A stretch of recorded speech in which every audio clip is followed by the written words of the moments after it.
Have you ever woken up feeling like you were already behind? Before your day even started? What if getting your life back didn't mean doing more, but doing less, with more presence? The fifth habit might sound like the smallest of them all, but it's the one that changed everything for me. It didn't just shift my mornings, it brought me back to myself. Stay with me. You need to hear this. Every morning, I used to wake up already feeling behind. Before my feet even touched the floor, the weight of the day would settle onto my chest like a silent, invisible pressure. I'd grab my phone, scroll aimlessly through emails and headlines, already bracing for what I hadn't done, what I'd missed, who I needed to respond to. The light from the screen hit my face before the sunlight ever did, and somewhere between autopilot routines and the quiet chaos of trying to keep up, I stopped feeling connected to anything. I wasn't tired because I lacked rest. I was tired because I'd forgotten what it felt like to start the day with myself. My mornings didn't belong to me anymore. They belonged to obligations, to distractions, to a version of me that was always reacting, never choosing. It wasn't burnout all at once. It was something slower, something quieter, a soft kind of erosion. And I didn't notice it was happening until one day I realized I couldn't remember the last time I felt present when the sun came up.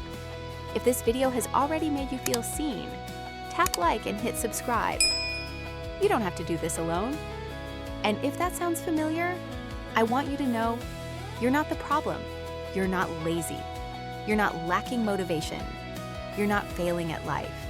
You're overwhelmed because the world taught you to start every day already in motion, already in service of someone else's urgency. Somewhere along the way, we internalize this idea that a productive morning is one that's packed, efficient, optimized. But no one talks about the cost, the disconnection, the way we abandon ourselves in those first quiet moments, racing to prove we're worthy of the day before we've even arrived in it. If you feel exhausted, it's not because you're doing too little. It's because you're carrying too much, mentally, emotionally, spiritually. We weren't built to wake up and immediately perform. We were built to wake up and return to ourselves. And that's what this is really about. Not fixing your life, but remembering how to come home to it, one small, gentle morning at a time. So today, I want to share with you 5 tiny habits that brought me back to myself. Slowly, quietly, without any grand transformation or overnight miracle. These aren't life hacks or productivity tips. They're anchors. They're moments. Each one is small enough to do even on your hardest day, but powerful enough to shift how that day feels. They were born not from theory, but from real mornings. Mornings where I wanted to disappear and others where I dared to stay. And I tested them, one by one, until they became something more than a routine. They became a ritual. If you're someone who wants your mornings back, not the hours, but the meaning, this is for you. I'm not promising a new you. I'm offering a way back to the you that's been there all along, waiting just beneath the noise. These habits won't demand more of you. They'll give you back what's already yours: time, attention, breath, presence. Let's begin. You don't have to change your life by sunrise. You don't have to wake up with fire in your chest or clarity in your mind. You just have to begin. And the beginning can be quiet. It can be imperfect. It can be so small it feels like nothing at all, until one day you realize it's changed everything. These habits are not a formula. They're not another checklist to master. They're invitations. Invitations to remember that how you start your day is how you meet yourself. This isn't about fixing your productivity or becoming your best self. It's about reconnecting with the part of you that still longs to feel, to notice, to breathe before you move. The goal here isn't to wake up and conquer the world. It's to wake up and not abandon yourself in the first 5 minutes. That's where we'll begin, with one habit, one moment, and then another. Not because you need to become someone else, but because you finally deserve to return to who you already are. Let's start with the first habit. Drink a full glass of water upon waking. It sounds simple, maybe even too simple. But the morning I decided to do this, just this, nothing else, I realized how long I'd gone without giving myself permission to receive before I gave. My body had been whispering for nourishment, and I'd been answering it with a screen, a to-do list, a rush. That first glass of water became a small rebellion, a moment where I chose my body before I chose the world. There's something sacred in it, the way the coolness moves through your throat, settles into your belly, and reminds you that you are still here, still human, still in need of care. Science backs it up. After a night of sleep, your body is dehydrated. Just 8 ounces of water can boost alertness, increase energy, and improve mood. It's not magic, it's physiology. But when you do it with intention, it becomes more than hydration. It becomes a ritual. One that says, before the demands, before the noise, I'll start by honoring this body that carries me. For me, it was never just about the water. It was about choosing something gentle, something real. And some mornings, it was the only thing I could do. But that was enough. That one choice grounded me. It reminded me that even when I felt lost, I could still offer myself something kind. Not because I'd earned it, not because I'd accomplished anything yet, but because I was alive. And that was reason enough. If you try nothing else, try this tomorrow. Before the emails, before the scroll, walk to your kitchen, fill your favorite glass, and drink slowly. Let that be your first conversation with yourself, with your day. Let it be a quiet declaration. I begin with care. Sit in silence, just for a moment, 2 minutes, maybe 5. No music, no phone, no podcast filling the space. Just you and the quiet that waits underneath the noise. At first, it felt almost unbearable, like I was doing nothing, like I was wasting time. But that discomfort, that fidgeting, that reaching for distraction, was the point. I had built my mornings on momentum, constant motion, constant input, and silence exposed what I was trying to outrun, the ache, the fatigue, the sheer emptiness of always being on. But over time, that silence stopped feeling empty. It started to feel like a breath I forgot I was allowed to take, like a room inside me I hadn't visited in years. In those few still minutes, I wasn't performing, I wasn't producing, I was just being. And it was enough. There's research that shows how even short periods of stillness can reduce cortisol levels, regulate the nervous system, and increase emotional resilience. Meditation apps will tell you to aim for 10 minutes, then 20. But I wasn't trying to be a monk. I was trying to remember how to be a person. And for me, 2 minutes was enough. Sitting on the edge of the bed, hands on my knees, eyes soft, listening to the faint hum of the world waking up around me. Sometimes I'd close my eyes. Sometimes I wouldn't. Sometimes I'd feel peace. Sometimes I'd feel restless. But the habit wasn't about achieving serenity. It was about meeting myself before I met anything else. It was about saying, before I let the world in, I will sit with me. That small pause became the thread that held my morning together. I began to crave it, not for what it gave me, but for what it reminded me, that even in the chaos, I had a center. I just needed to visit it again. So tomorrow, after that glass of water, don't rush, don't reach, just sit, breathe, listen. Let silence speak to the part of you that's been waiting to be heard. It's still there. It always has been. Which of these 2 small habits, drinking water or sitting in silence, spoke more deeply to you? Tell me in the comments. I want to hear your story. Make your bed slowly and intentionally, not as a chore, not as a productivity flex, but as a quiet act of presence. For most of my life, I rushed through it if I did it at all. It felt like one more obligation in a day already packed with them. But when I started doing it slowly, everything changed. I stopped seeing it as a task and started treating it as a transition, from rest to wakefulness, from dreaming to choosing. I began smoothing the sheets with care, folding the blanket with attention, fluffing the pillows like I was preparing a place for peace to return later. And it did. There's something deeply grounding about making your bed in silence, something that invites intention into a moment most people rush past. Naval Admiral William McRaven once said that if you want to change the world, start by making your bed. And maybe he's right. But for me, it wasn't about the world. It was about reclaiming one small corner of it as mine.